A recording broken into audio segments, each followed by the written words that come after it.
I would like to thank President Trump for our joint work, for the well-wishing and trustworthy tone of our conversation. It's important that both sides are result-oriented, and we see that the President of the U.S. has a very clear idea of what he would like to achieve. He sincerely cares about prosperity of his nation. Still, he understands that Russia has its own national interests. I expect that today's agreements will be the starting point not only for the solution of the Ukrainian issue, but also will help us bring back businesslike and pragmatic relations between Russia and the U.S. And in the end, I would like to add one more thing.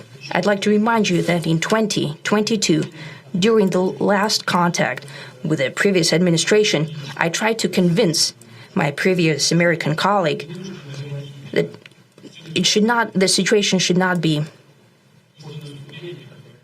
brought to the point of no return when it would come to hostilities. And I said it quite directly back then, that it's a big mistake. Very profound. And I will say that I believe we had a very productive meeting. There were many, many points that we agreed on. Most of them, I would say, a couple of big ones that we haven't quite gotten there, but we've made some headway.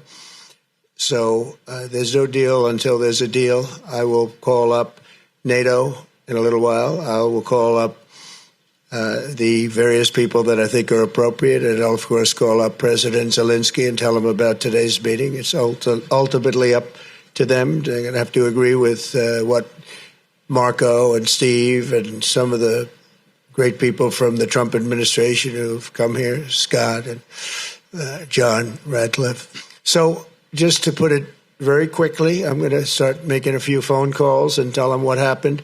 But we had an extremely productive meeting, and many points were agreed to.